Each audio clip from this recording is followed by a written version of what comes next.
Hello and welcome into another exciting episode of The Scene. I'm your host, Bubba Starts, and today we got a very, very special show for you. Live from the Midwest Country Music Organization Award Show weekend in Okoboji, this is Jam Night, April 26, 2024. Enjoy the show. All right, y'all, we're back. It's Jam Night. We're joined now by Jesse Wilson. Hey. Jesse, you're nominated for the Maverick Award tomorrow. Sir. How's that feel? It feels great. It's my second year in a row up here at the award show. This is my second year in a row being for the Maverick Award, and I hope we take it home this year. So that's awesome, man. So you said you're nominated last year as well, so you kind of know what to expect. You feel like that gives you a little bit of an advantage? I mean, yeah. I mean, it all goes by the stuff you put out in the year, and when it gets down to decision time, it's the members that vote. So if I get the respect of my peers, I'm so excited. It's also who you know, ain't it? I don't know if it's who you know. I don't know. The music speaks for itself sometimes. I don't think you're wrong there, man. I love it. I'm a member myself. Awesome. and definitely have voted for everything. A good friend of ours, Colin Donnelly from South Dakota, is also up for the Maverick. Yep. So this year he got my vote, but that's before I met you. That's all right. I met next him year today. You got a chance, man. Well, hey, we're all good people, and that's the great thing about the Midwest Country Music Organization and meeting everybody. But it's not just country music. You say you got a rap song. I got one that's, I don't know if you'd call it hick hop or what, but I'm getting out there in the waters testing it, and it's called Mid Wild West. It's coming very, very soon. Stay tuned, y'all. Oh, hell yeah. So we got new music coming from Jesse Wilson. Well, Jesse, we got a show called Love Noise on our network here as well. When you get that song, you send it to us. Awesome. We're going to play it for all our people and tell them a little bit about you. And awesome, then, you can share that with your people. And that's how the scene keeps growing, buddy. I really appreciate your time. I know you got to get up there and play some music. But everybody, that's Jesse Wilson. Thank you, sir. Well, we just heard from Jesse Wilson there. Next up, we're going to talk to Greg Huberty. We pick up the conversation talking about our good friends leaving Page Town, who Greg worked with this year. I met them this year, the duo. What's their name? Leaving Page Town. And they're out of Minnesota, central Minnesota. And, they just met me last year at the award show. And then we started talking through the year, and they're like, hey, we want you to produce our next EP. So we started, now here you are talking about it on a podcast while they're playing it in the background. This is pretty cool. Yeah, it is pretty cool, man. Hey, thanks for jumping on the show. We kind of jumped over the introductions, but Greg Huberty is with us. He's a producer, and what does that say? Videographer. Yep. Okay, I thought it said vibe something. I was like, a vibe grapher? What's that? It's Oh, that's awesome, man. So yeah, it says you're a country multi-instrumentalist, but it sounds like you also produce. It sounds like you do a lot. Tell us who Greg Huberty is and what he does. Yeah, I guess, I started out as a singer, actually. So I was a singer for a lot of years, country singer. And then that kind of led me into songwriting, producing my own EP, and toured with a band around the Midwest. And then I got out of it, moved to Nashville, moved back, missed the Midwest. And all of a sudden I started getting calls from Midwest artists to produce and songwrite with them. And that just took off towards just becoming a producer full time. And then just for fun, kind of a couple years ago, I started buying some camera gear, and we've been doing music videos and stuff. So nice. So you've gone from music and now into video and shooting music videos, and you're producing music. You got a studio? Yeah, I've got a little home production studio in Sartell, Minnesota right now. Awesome. Yep. Sartell. All right. What's the name of the studio? No name or nothing. I just kind of I just run my thing as Greg Huberty is Greg Huberty Productions. So what is Loud Cow? You both are rocking the hats. What's Loud Cow? So Loud Cow's our video company. Okay. Yep. Okay. Well, hey, we got plenty of musicians that listen to the show and that we're having on all the time. So hey, now you know. Get a hold of Loud Cow Productions, I'm assuming, or something like that. Yeah, we just got to go as Loud Cow Studios. Yeah, I like it, man. Whatever. I love it. Well, hey, now we got another connection, and we'll get some more music videos done. And that's always fun. Greg, so you guys nominated for anything this weekend? Yeah, so we're nominated for content creators for Loud Cow, and then myself, I'm nominated for Studio Engineer of the Year. Oh wow! So you got a busy day tomorrow. It'll be a busy day, and awesome. I have to present one of the awards also. You're a big deal. So you got a lot to do with the show. Are you a long-term member of the organization then? Yeah, I think it's been about 5 years that I've been with it. So I've been at every of the award shows except for the very first one.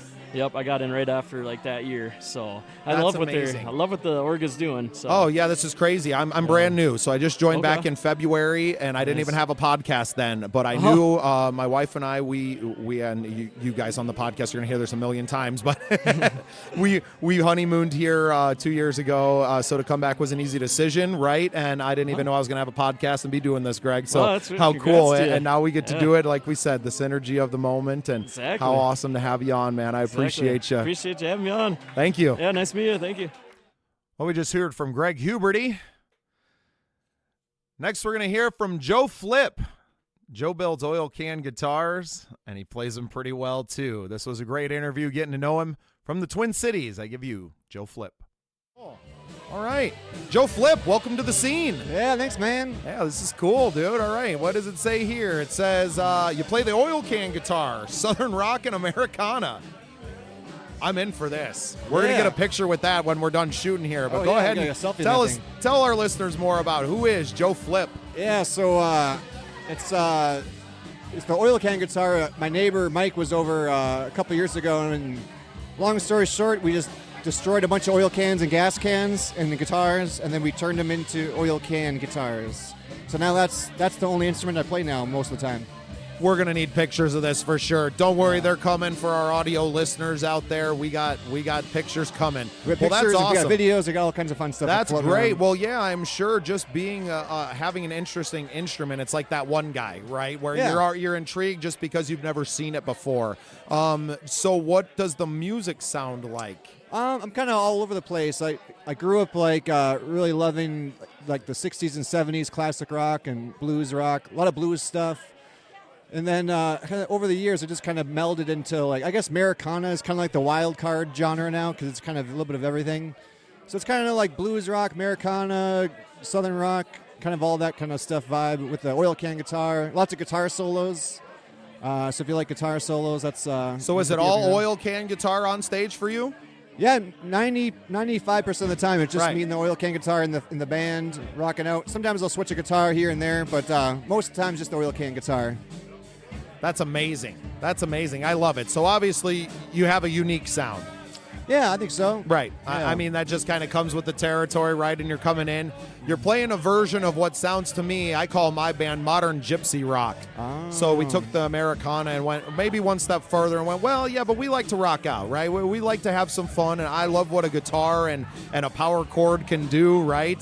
So what is the gypsy rock? Is that like gypsy as in like cool scales of the solos or what? I don't know. It's whatever you want it to be, Joe. I grew up on Grateful Dead music and doing that and gypsies. living a gypsy life, Yeah. right? So I think it spoke more to the lifestyle than Yeah. to the gypsy jazz or more of that. I really don't know what any of it means, and I don't think it matters anymore. Does it hit you? Does it hit you in the soul? It's right? a good when you wild listen card to to it? throw in there. The gypsy. Yeah. The gypsy, you could do gypsy rock, gypsy soul, gypsy Right. funk. Yeah, any of And it. I love it all, too. So I'm all over the place as well, man, and that's why I first started calling it rockabilly reggae funk. And I was like, Yeah. well, that's too much of a mouthful, man. We got to simplify a little bit here. And Yeah. I think we found something that we landed on. And it kind of plays off a little bit of the bell-bottom country that, Lainey Wilson kind of brands herself off after, right? And I was like, I listen to her. I listen to Jelly Roll. I listen to these people. And I was like, you're just storytellers. I'm telling stories, too, right? And Yeah. that's what's kind of leaned me more into leaning more country rock, right? I mean, my music has always been that, but I've never been one to embrace it and say, no, I am country. Until I Yeah. moved to a farm town with my wife and followed her back to the farm and was like, oh, no, you're country. You're country as fuck. That's what my wife's saying lately too. Because when I was younger, I thought because I heard Hendrix, Stevie Ray Vaughan, Led Zeppelin, and Clapton, and I was like, this is my jam. Same, brother. So Same. I was obsessed at like age 13. But not all my friends like top 40 music. So we sit around like bonfires and stuff. I was playing like bluesy stuff, but they didn't like it. So I was playing it to try to impress them, to get them to like it. So I was always trying to play bluesy stuff for people who don't like blues. So it forced me to kind of evolve more into that gypsy, like what you were saying, kind of that weird magical genre. The magical genre. I love it, man. So are you a full-time musician up in there in the Minneapolis area, or what do you do? I was like full time for about 10 years or so. I got a day job about 2 years ago, and that helped kind of balance the whole lifestyle and the work family life and all that fun stuff. So that's working out, but then now I'm like, I feel like I'm releasing more music. Like, recorded a new original album called Home Sweet Home last year, and then this year just recorded a live album at a big venue we just played at a month ago. So now it's a live album will be coming out, and then I'm working on another new original album for next year. That's amazing, man. So you're playing big venues, you're doing big things in Minneapolis. Well, we hope to get up to there with our band and with our artists as well, but we want to bring you down to South Dakota, man. We got some great gigs in Sioux Falls and Mitchell, South Dakota, so we're going to exchange some information and get you out for some shows, and yeah, just keep growing this thing, man. We're new members of the Midwest Country Music Organization and just loving the community, man. So thanks so much for being on the show and helping us grow the scene. Yeah, thanks, brother. Thank you. Found it. Well, that was Joe Flip. He was up for Americana Artist of the Year, as well as this next artist, or group of artists, we should say. This is Breezy from the Indy Annies. Oh, yeah. I'm excited for this one, guys. I got Breezy of the Indy Annies. Hello. Dude, this is awesome. I'm a huge fan. Thank you. I'm so excited to have you on the show. I'm a little excited to be starstruck right now. So for our listeners, why don't you go ahead and tell us a little bit about the Indy Annies? Yeah, Indy Annies is an all-female country band based in Indianapolis, hence the name Indy Annies. Some folks get us That was confused. clever. I can't take the credit. That was my pal Rita came up with that. Thank you, Rita. Yes, absolutely. Thank you, Rita. We do a little bit of everything under the country music umbrella, and our original music reflects the diversity of our influences. Krista, lead guitar player and co-writer of all the songs, grew up listening to classic country, Hank and Merle, Johnny Cash, Waylon, and I grew up in the era of listening to Shania Twain. I was a big pop diva. I love Britney Spears, I love Christina Aguilera, I love Whitney Houston, and so it's fun to see the way that our influences kind of intertwine in our original tunes. Yeah, well, half the artists that you named were inspired by the classic country artists, right? Yeah. So it's like the evolution of that. You should have seen my wife's ears perk up when you said Shania. She's one of the biggest Shania fans on the planet. We absolutely love her. Well, how fun. All-female band. Yeah. Speak about that a little bit. Are there challenges? There have been. There's not a huge pool to choose from in Indianapolis, and we debuted in January of 2020, and we had gigs lined up, January, February, March. COVID hit, and we just didn't know what the future of live music was, and so a lot of the girls bowed out and said, we did our thing, but we don't know what's going on. I'm gonna focus on my own stuff right now. So rebuilding from that was really challenging, finding females to fit the bill. So that's been a mission of the band. It's always been to be all female, right? So yeah, then to an already small pool of female musicians, now you're like, okay, now we just lost 3 of those, or how and starting over. Yeah. So we let a couple boys hit things in the background for a while. And we're back to an all-female lineup, and we're real excited about that. Well, that's what boys do best. Absolutely. That's so awesome. Well, I am just tickled. You're nominated this weekend, Americana Artist of the Year. Yeah. Your first nomination? Our first nomination. This is our first year in the organization. Awesome. Yeah, us too. We're brand new. We just joined in February, so I didn't even have a podcast when I joined. I knew I was coming here because I was like, well, awards show. My wife and I honeymooned here 2 years ago. So we have a special connection, obviously, to the Gardens. The last time I was here, I was pissed drunk on my... Not tonight, though. Not tonight. We're just having a lot of fun, vibing with everybody here. And Breezy, you were a big part of that. Thank you so much for joining the show, and we'll be rooting for you tomorrow. Cool. Thanks for having us. Yeah. Well, that was Breezy from the Indy Annies. We saw them perform Saturday night at the awards show. They were amazing. Now we're going to hear from another female MCMO member. Nominated for Video of the Year, this is Michelle Rose. All right. Michelle Rose, welcome to the scene. Thank you so much. So excited to be here. Yeah, what an exciting night. This is just cool. I know, it's amazing. Yeah, we've just been listening to music, hanging out in the bar, and talking in front of some microphones. This is so fun. Welcome to the show. We've never met before. No. So for our listeners and for myself included, why don't you tell us a little bit about who is Michelle Rose? Sure. So I'm from Stillwater, Minnesota, and I grew up singing opera, and then I switched to pop music. Most of the music I've made is pop. And recently I tried out country for the first time because my whole life people told me that I would be a perfect fit for country because of my voice and look, and I just gave it a try for fun after I started listening to more country music. And since then, I've also dabbled in some jazz and EDM, and I don't really have a genre picked out yet, but I'm just trying everything right now. Right, nor should we. So when I first started out, I called my style rockabilly reggae funk. And then I decided that was too much of a mouthful, so now I call it modern gypsy rock. Oh, that's awesome. And while I've shortened the words, I haven't made it any more detailed than what it actually is. So how fun. An opera background. Are you from Stillwater originally?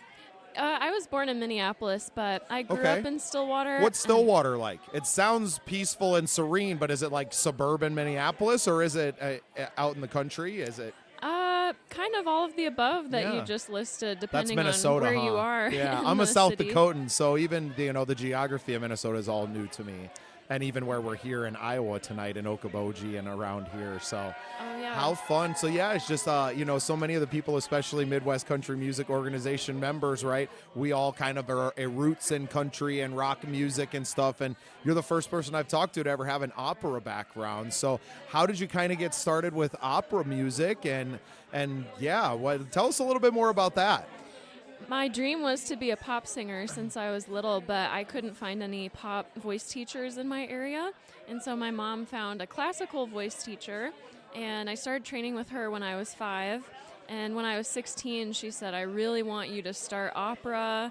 I think it would be perfect for you. So even though it wasn't what I was originally hoping to do, I kind of fell into it, and I really enjoyed it, and I still sing it for fun sometimes. Right. Yeah, I just sing opera for fun. That's a wild statement. That's awesome. Oh, so you were a trained singer from 5 years old. You've been taking lessons and trained. That's amazing. Yes. I had choir and stuff, when I was in, small grade school, and then I took it into high school. I think 9th grade, I kind of dropped out of the band and choir scene, which was a huge mistake on my part, but our program was going into the dumps too, so that's another story for another day. Maybe the next podcast we do together. But how awesome! So it's great that you never lost the love for it, even that, because I know with kids who start sports at young ages and musicians that start, kids who learn piano early on, it just gets beat into your head, and you do it that you lose that love for it. So how great that you never lost the love for singing, right? Even though you are classically trained, and well, how fun! So what are you doing now? I'm currently getting my master's degree in songwriting from Berklee College of Music online. Okay. I got my undergrad degree with them when I lived in Boston at their campus, and that was in vocal performance, music production, and songwriting. So yeah, my songwriting master's basically takes up all my time right now, and other than that, I just travel a lot and try to record songs when I can, but that's kind of on the back burner until my degree is done. Right. Yeah, your degree in songwriting. Okay. I've never taken a class on songwriting, but I've written about 40 songs, right? I wonder if one day I can get an honorary master somewhere. Maybe not from I'm sure Berkeley. You can. Maybe from Berkeley, Iowa. Is there? I'm sure it's possible. We're going to have to get you on the pod to talk more about the schooling and stuff. And just to have a master's in songwriting, and just that's so interesting to me, because I am a backyard campfire strummer who's lucked out and been a little bit better than some of the other guys at just getting gigs, right? So yeah, you come from a totally different world, and I really look forward to getting to know you more on a future pod. And yeah, awesome. So are you able to study from home then for the master's program and not have to be in Boston, or do you live in Boston? Yes, I live in Stillwater still. Awesome. And I have a little home studio where I do all my homework every day. Yeah, that is so cool. I just love your story. I'm intrigued. Oh, thank you. I am so intrigued. Are you nominated for anything this weekend? I am. I'm nominated for Best Music Video of the Year for my music video for my original song called Angel Eyes. Awesome. Angel Eyes. So I think you're up against Brad Morgan, aren't you? I am. Yeah, Brad was just on the show last week. We chatted. He played in Yankton last year, and we got to meet him and his wife. And I know that she had a huge part to do in the show this year as the coordinator. And we're new members. We've only been in the organization since February. Oh, We've only been wow. podcasting for less than a month. Oh my gosh, that's amazing. We're brand new to this, right? We actually have no idea what we're doing, although it looks like we kind of do. We're pretty good at faking it. We appreciate you sitting down with us today. Thank you so much. Yes, thank That's you. Michelle Rose. Well, we'd like to thank Michelle Rose, Breezy from the Indy Annies, Joe Flip, Greg Huberty, and Jesse Wilson for joining the scene. We would also like to thank the Gardens in Okoboji, the Midwest Country Music Organization, and everyone who made the event happen. It was a joy to be there, and we can't wait for next year. Thank you for listening. Remember to go to patreon.com/thescenesd. Follow us on all your social media channels and make yourself part of The Scene.